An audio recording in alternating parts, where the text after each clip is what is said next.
Estimados pasajeros, muy buenas noches. Les saluda su conductor. Queridos pasajeros, vayan tomando asiento, ajustando su mente y recuerden no mirar demasiado tiempo por la ventana. El conductor esta noche los recibe con una sonrisa distinta, casi cómplice, porque el viaje que están a punto de comenzar no será como los demás. Hoy, la desolada carretera se extiende más oscura, más viva y cargada de historias que parecen haber estado esperando este momento para ser contadas. Estimados pasajeros, ya saben qué hacer. Inclinen sus asientos, abrochen sus cinturones y prepárense, porque en este trayecto, cada relato podría seguirlos hasta casa. Estimados pasajeros, favor de abordar, ya que aquí comienza otro viaje a través de la desolada carretera, con rumbo hacia lo desconocido. Sombras y lamentos. Saludos, conductor, y a todos ustedes pasajeros de esta desolada carretera. Si me permiten acompañarlos esta noche, déjenme antes lanzarles un cuestionamiento. ¿Alguna vez han sentido que un lugar guarda memoria? No hablo de recuerdos, sino de algo más profundo, más denso, como si las paredes respiraran, como si el dolor se quedara atrapado, esperando ser escuchado. Mi nombre es Juan José, y lo que les voy a contar me ocurrió en el año de 1998. En aquel entonces, fui contratado para realizar trabajos de mantenimiento en una finca antigua, ubicada muy cerca del Templo de San Diego, en pleno centro de la ciudad de Aguascalientes, México. Desde el momento en que crucé el portón, algo en ese lugar no me cuadró. Era una casa colonial enorme, de muros gruesos, techos altos con vigas de madera oscurecidas por el tiempo, patios interiores donde el eco parecía quedarse suspendido, como si no quisiera salir. El aire ahí dentro era distinto, opresivo, como si llevara años sin moverse del todo. Pero lo que realmente me llamó la atención fueron las jaulas que encontré. Eran varias, distribuidas en una de las habitaciones más apartadas. Jaulas grandes, demasiado grandes. No eran para pájaros comunes, ni siquiera para animales grandes parecía. Eran del tamaño suficiente para encerrar a una persona. No de pie, pero sí lo bastante para mantenerla atrapada, agachada, agazapada. Recuerdo haberme quedado observándolas unos segundos de más, sintiendo un escalofrío recorrerme la espalda. Pero decidí no darle importancia. Pensé que tal vez los dueños eran excéntricos, amantes de las aves exóticas o coleccionistas de algo raro.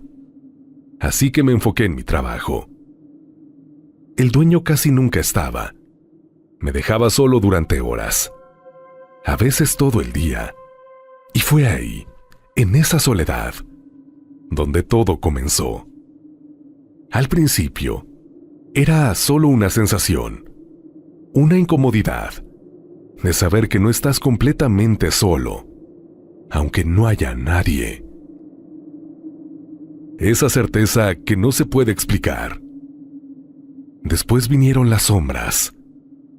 No eran claras, no tenían forma definida, pero las veía de reojo, cruzando los pasillos, deslizándose por las paredes. Y cuando volteaba directamente, ya no había nada.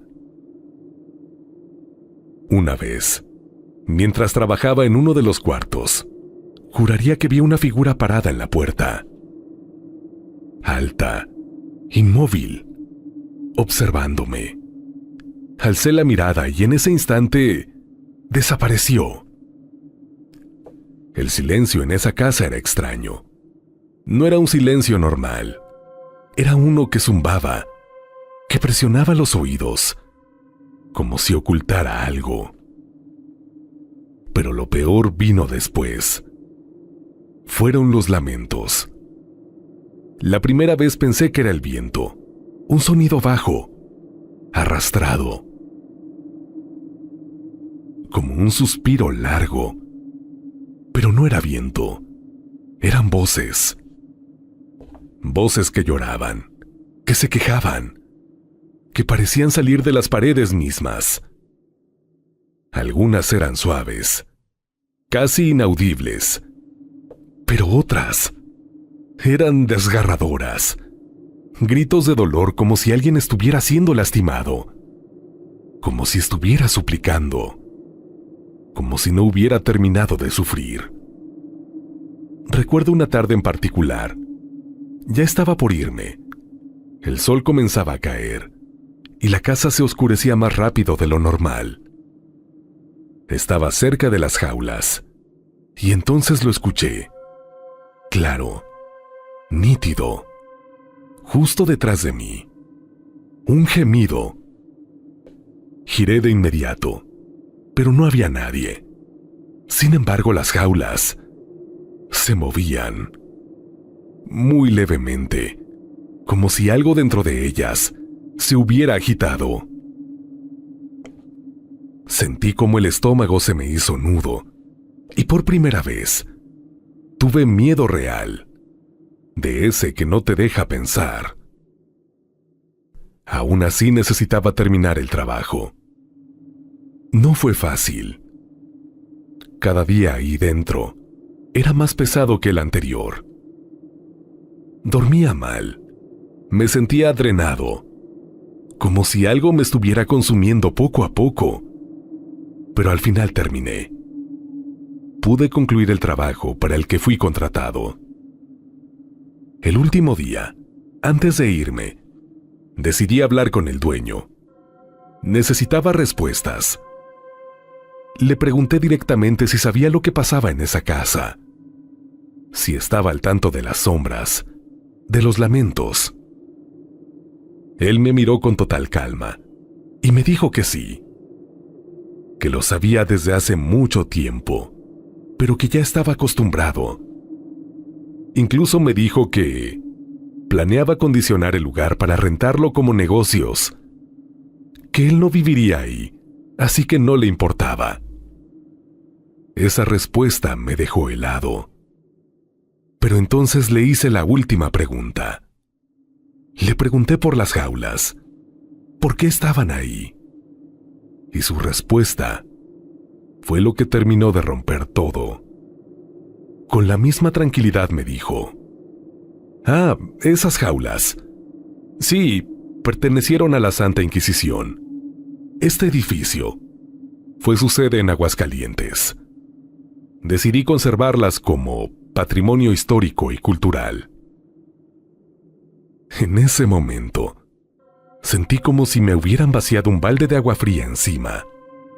Todo encajó. Las jaulas, las sombras, los lamentos, la Inquisición. No hacía falta decir más. Porque hay lugares donde el dolor no se va. Se queda atrapado, repitiéndose una y otra vez. Y si tienes la mala suerte de estar ahí, puede ser conductor y pasajeros que no solo llegues a escucharlo, sino que también lo puedas llegar a sentir.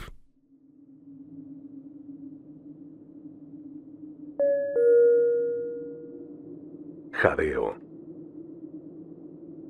Buenas noches, conductor, y a ustedes pasajeros de esta desolada carretera.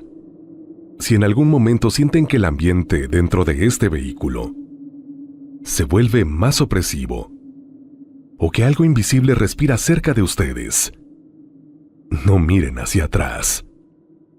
Mi nombre es Roberta, y lo que voy a contarles, aún hoy me cuesta creerlo. Hace tiempo llegué a vivir a una casa de reciente construcción. En Guasave era justo lo que buscaba. Tranquila, alejada del ruido, prácticamente nueva. Pero desde el primer día, hubo algo que no encajaba, No sabría explicarlo con exactitud. Era como si el ambiente estuviera cargado, muy espeso. Como cuando entras a un cuarto cerrado por años, pero más denso. Como si el aire mismo se negara a moverse. Había momentos en los que me costaba respirar con normalidad, como si algo invisible me apretara el pecho lentamente, sin prisa, pero sin soltarme. Al principio lo atribuía a la mudanza, al estrés, al cansancio. Me repetía que era normal, que era mi mente jugándome trucos. Pero esa sensación no se iba. Había noches en las que despertaba de golpe, con el corazón acelerado, sin saber por qué. Y entonces lo sentía. Esa opresión como si no estuviera sola.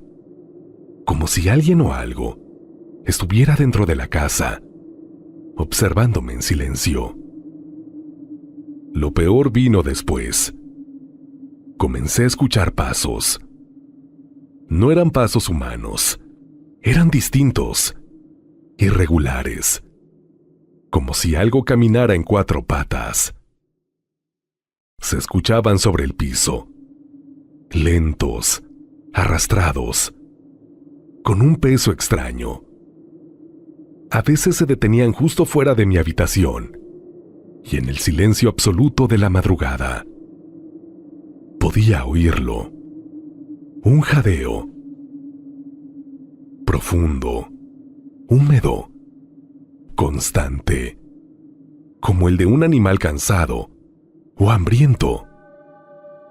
Había noches en las que me quedaba completamente inmóvil en la cama, conteniendo la respiración, tratando de convencerme de que no era real, mientras ese sonido se acercaba, poco a poco, hasta parecer que estaba justo del otro lado de la puerta. Nunca me atreví a abrir, pero la gota que derramó el vaso ocurrió una noche, alrededor de las 8. Venía regresando del trabajo. La calle estaba completamente vacía, sin ruido, sin gente, como si el mundo entero se hubiera detenido. Recuerdo que incluso el aire estaba inmóvil. Y entonces lo vi. De mi casa. Salió de mi casa. No abrió la puerta. No brincó la barda. No. Simplemente atravesó la pared, como si no fuera de este mundo. Era un perro, pero no uno normal. Era grande, demasiado grande, con el cuerpo flaco, huesudo, como si la piel apenas le alcanzara para cubrirle los huesos. Su pelaje era negro, pero no un negro común. Era un negro opaco, como si absorbiera la luz a su alrededor. Sus patas eran largas, deformes. Terminaban en algo que no parecían uñas, sino garras torcidas. Y su cabeza era alargada, con el hocico abierto en un gesto que no era ni gruñido ni respiración. Era algo peor. De su boca salía ese jadeo, el mismo que había escuchado tantas noches, pero ahora más claro, más cercano, más real. Sus ojos no tenían brillo. Eran huecos, oscuros, como si no hubiera nada dentro. Como si miraran sin ver, o peor, como si vieran demasiado. Ese ser salió de la casa. Se detuvo un instante como si supiera que yo estaba ahí, y luego comenzó a correr. Y antes de llegar a la esquina, se desvaneció. Así, sin más, como si nunca hubiera existido. Me quedé paralizada. No recuerdo cuánto tiempo estuve ahí, de pie, sin poder moverme. Esa noche no regresé a la casa. Me fui a un hotel, temblando, tratando de encontrarle una explicación lógica. Pero en el fondo, ya sabía que no la había. Al día siguiente busqué ayuda. Fui con el padre adscrito al templo de San Fernando. Me escuchó con atención, sin interrumpirme, y al final me dijo que lo mejor sería bendecir la casa, que él mismo iría. Cuando le di la dirección, su expresión cambió. Frunció el ceño, como si algo no le gustara, pero no dijo nada más en ese momento. Al día siguiente llegó. Bendijo cada rincón de la casa. Rezó. Roció agua bendita. Y por un momento sentí que el aire se aligeraba. Pero yo necesitaba respuestas. Le pregunté directamente si sabía algo. Guardó silencio unos segundos.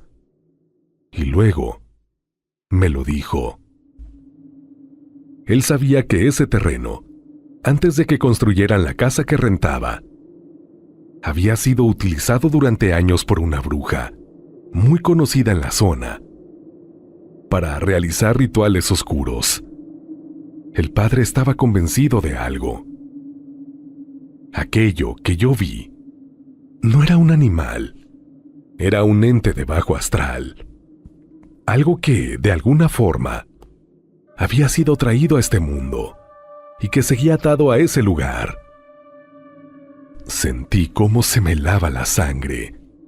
No lo pensé más. Decidí mudarme. No podía quedarme ahí. No después de saber eso. No después de haberlo visto. Me fui a una casa cercana, tratando de dejar todo atrás. Pero tiempo después, algunos vecinos me contaron algo. Que en las noches aún se ve. Ese perro negro, horrendo, imposible, saliendo de la casa, como si nunca se hubiera ido. Y desde entonces, hay algo que no he podido dejar de preguntarme, conductor y pasajeros. Si ese ser podía salir, ¿qué le impide volver a entrar a donde yo esté?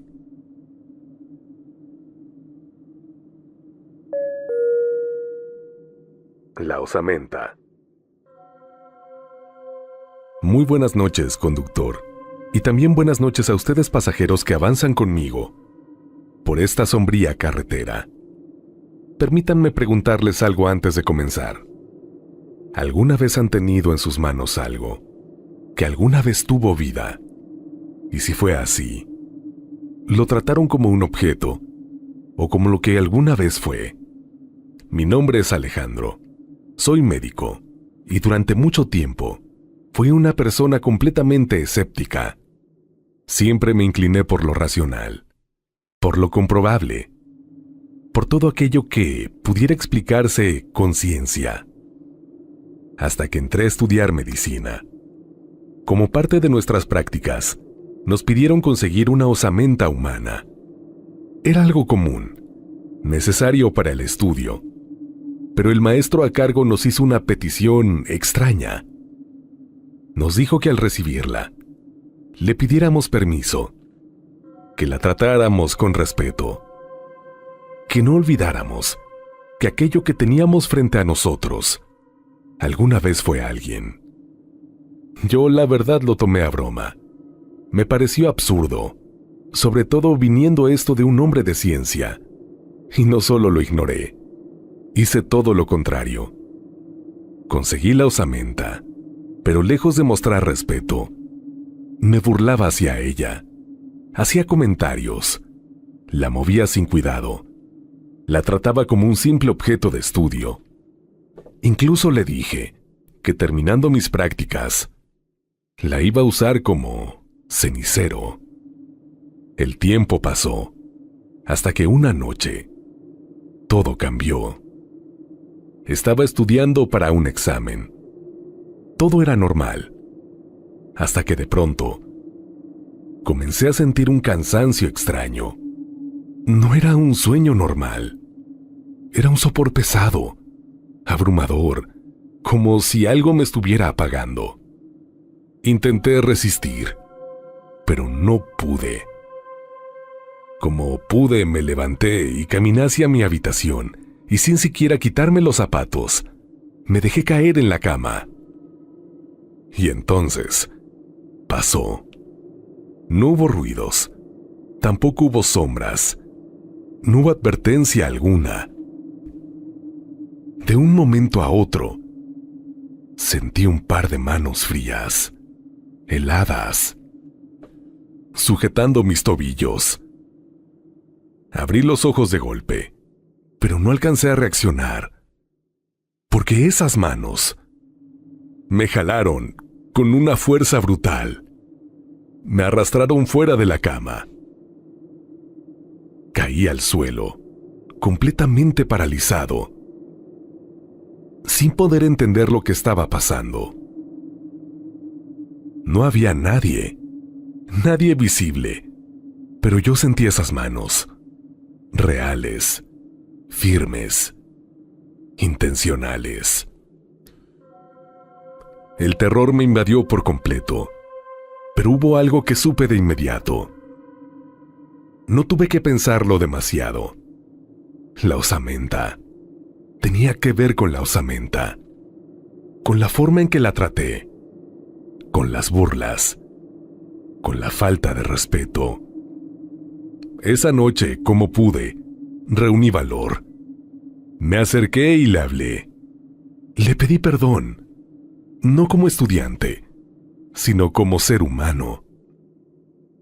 Le pedí disculpas por haber olvidado que alguna vez tuvo un nombre, historia, vida. El ambiente cambió, no de golpe, pero lo sentí, como si algo se hubiera calmado. Desde entonces todo fue distinto.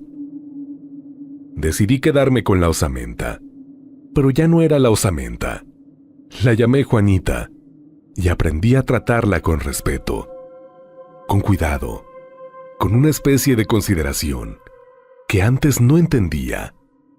Y desde ese día, nunca volvió a pasar algo así. Hoy, muchos años después, sigo siendo médico, sigo creyendo en la ciencia, pero también entendí algo. No todo lo que existe se puede explicar. Y hay cosas que incluso después de la muerte siguen esperando ser tratadas con dignidad.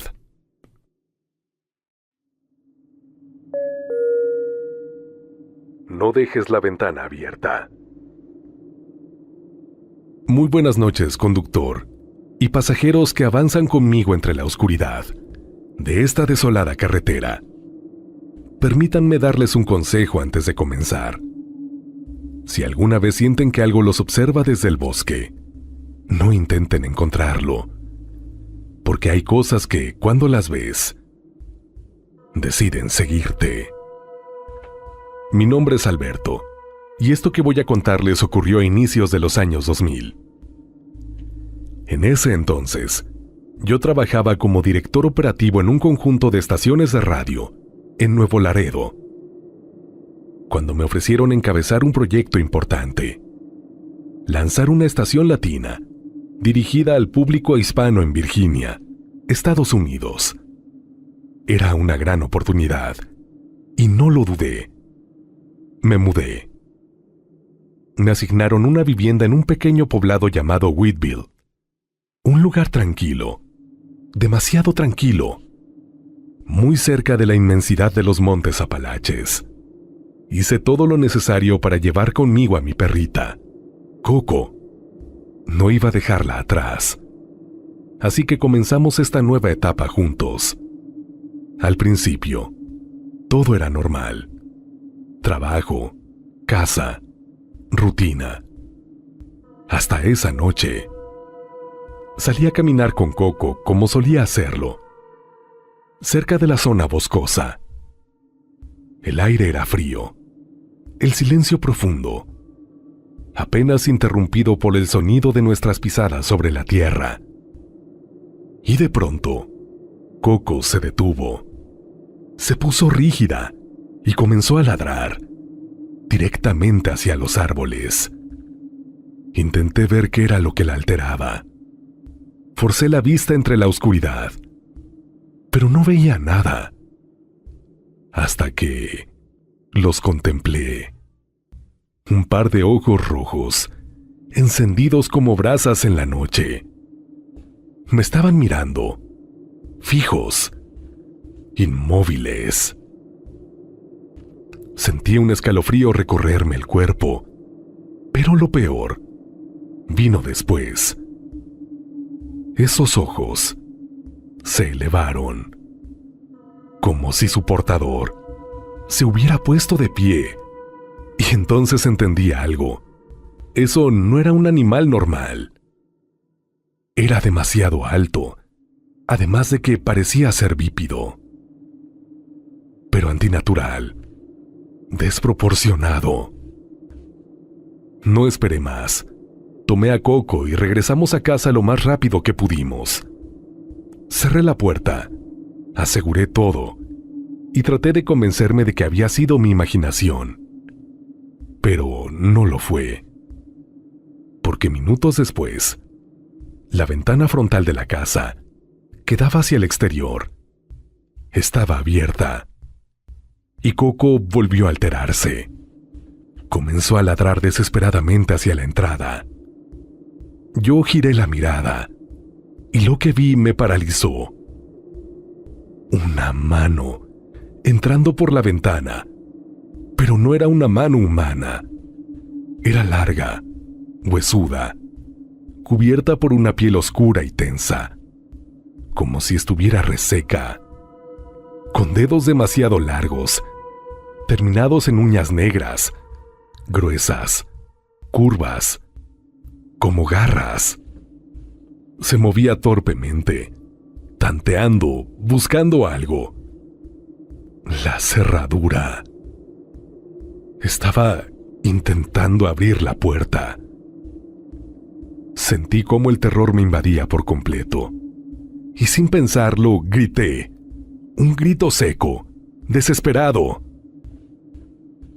La mano se detuvo y lentamente retrocedió. Desapareció por la ventana, como si nunca hubiera estado ahí. No lo dudé. Llamé a la policía. Minutos después llegaron 2 oficiales. Revisaron la casa, el exterior, el perímetro, pero no encontraron nada. Nada fuera de lugar. Me dijeron que me encerrara bien, que no me preocupara, que harían rondas durante la noche. Yo asentí todavía temblando, pero antes de irse, uno de ellos, el más joven, se detuvo en la puerta.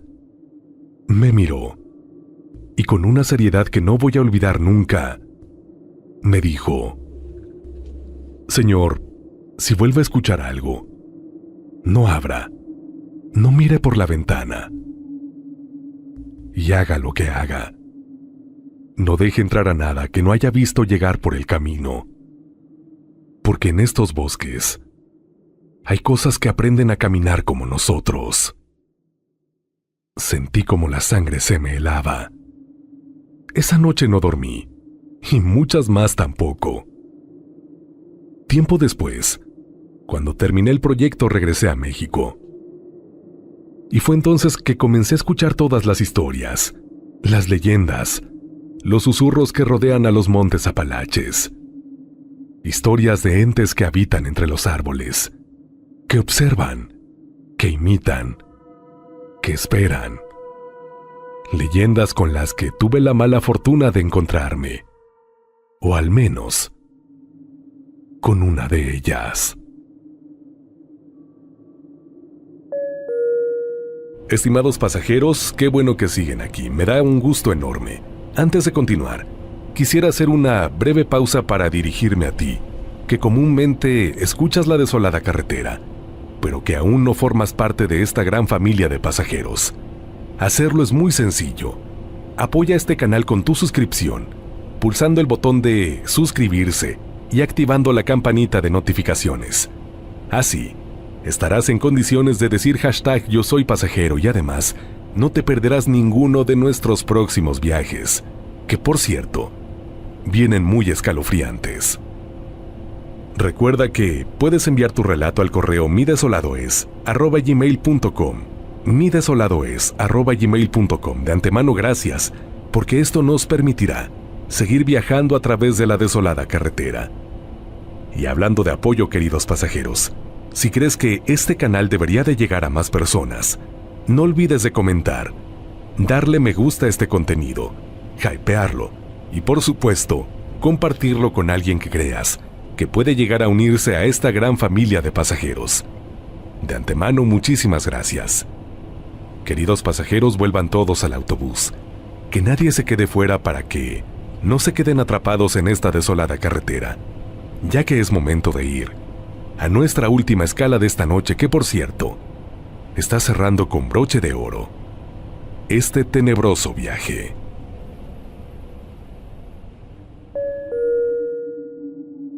Un par de tacones bajando la escalera. Buenas noches, conductor, y buenas noches a ustedes también, compañeros pasajeros de esta desolada carretera. Antes de comenzar, necesito advertirles algo. Lo que van a escuchar no es solo escalofriante, también es triste, y puede resultar incómodo para algunos, incluso polémico. Pero hay historias que, aunque duelan, necesitan ser contadas. Mi nombre es Carlos, y esto que les voy a compartir me ocurrió hace muchos años. Fui de visita con unos primos lejanos a una antigua construcción en Amatitán, Jalisco. No era exactamente una hacienda, pero tenía ese aire viejo, colonial, con muros gruesos, techos altos y pasillos que parecían guardar secretos. Desde que llegué, mis primos me dijeron algo. Ahí espantaban. Yo, la verdad, me burlé. Les dije que esas cosas eran cuentos para asustar a los forasteros, que no creía nada de eso.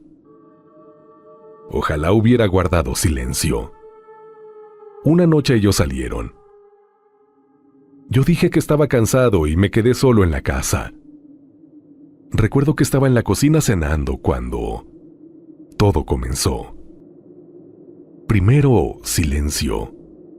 Un silencio raro, atípico, como si la casa estuviera conteniendo la respiración.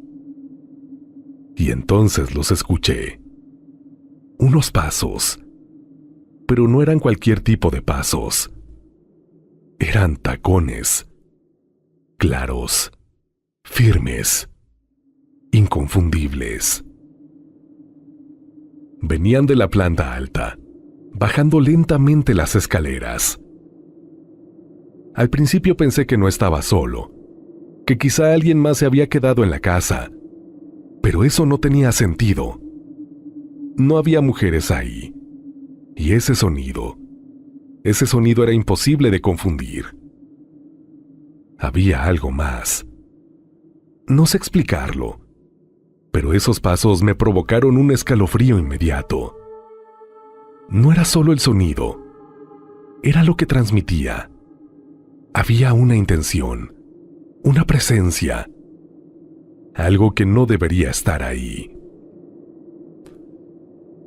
Los tacones siguieron bajando, uno por uno recorriendo cada escalón, sin prisa, como si supieran exactamente a dónde iban, hasta que llegaron al último y se detuvieron, justo frente a la cocina.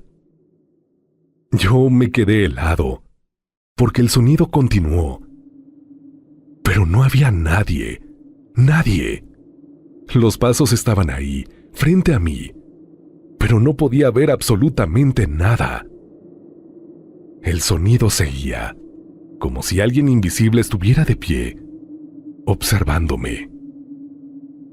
Sentí como el miedo me recorría el cuerpo. Me levanté de golpe y sin pensar corrí a encerrarme en el baño. Cerré la puerta, le puse seguro y me quedé ahí, en silencio, tratando de controlar mi respiración. Pero entonces, los escuché de nuevo. Venían hacia mí. Se acercaron, hasta detenerse justo afuera del baño. Ahí se quedaron. Mi corazón latía con tanta fuerza que sentía que me iba a delatar. Comencé a sudar frío. El aire se volvió insoportable. Y el silencio, absoluto. No sé cuánto tiempo pasó. Minutos, quizá más. Hasta que de pronto escuché voces. Eran mis primos. Salí como pude, todavía temblando. Ellos me vieron y de inmediato supieron que algo había pasado. Me preguntaron y yo con pena les conté. Hubo un silencio breve. Y luego uno de ellos me dijo, ya ves, no era mentira. Les pregunté qué era eso. ¿Por qué se escuchaban tacones? Se miraron entre ellos como si no quisieran decirlo. Y al final, soltaron algo que no tenía sentido. Que un pariente lejano había muerto ahí. Pero que había sido un hombre. Eso no me cuadró. Yo sabía lo que había escuchado. Eran tacones. El tema quedó así. Pero a mí no se me quitó la inquietud. Necesitaba saber la verdad. Tiempo después, cuando tuve la oportunidad, le pregunté a una vecina. Lo que me contó me heló la sangre. Esa finca había pertenecido a un hombre llamado Don Anselmo, un militar estricto, severo, de esos que no toleraban desviaciones. Tenía un hijo, Rigo, y Rigo era todo lo contrario, rebelde, libre, diferente. Y tenía un secreto. Le gustaba vestirse como mujer. Nadie sabía si era una forma de ser o una manera de desafiar a su padre. Pero lo hacía, y lo hacía a escondidas, aunque, como siempre pasa, el secreto dejó de serlo. Los rumores llegaron a oídos de don Anselmo. Y un día, a propósito, regresó antes de tiempo de un operativo del ejército. Entró a la casa y lo encontró, a su propio hijo, vestido con ropa de mujer. Dicen que enloqueció, que la rabia, la vergüenza y su rigidez lo cegaron por completo. Sacó su arma y sin dudarlo, disparó. Ahí mismo. Terminó con la vida de Rigo en ese instante. Don Anselmo fue detenido, separado de su cargo del ejército, y la casa quedó vacía durante mucho tiempo, pero no en silencio. Los vecinos comenzaron a escuchar algo. Tacones, caminando dentro de la casa, resonando en los pasillos, amplificados por el eco de un lugar abandonado. Algunos incluso aseguraban haber visto a una mujer asomarse por las ventanas. Con el tiempo, la casa volvió a ser habitada por familiares. Mis primos, descendientes por cierto de esas personas. Pero hay cosas, conductor y pasajeros, que no se van. Yo no he vuelto a esa casona. Tal vez algún día lo haga, pero mientras tanto sé algo. Y es que dicen que esa mujer se sigue apareciendo, caminando, recorriendo los pasillos, bajando las escaleras, haciendo sonar esos tacones que una vez yo escuché. Y yo sé que no es una mujer. En realidad es Rigo, atrapado en ese lugar, marcado por la violencia, por el rechazo, por una muerte que nunca debió ocurrir. Porque hay destinos que nadie merece, y al parecer hay ecos que nunca dejan de resonar.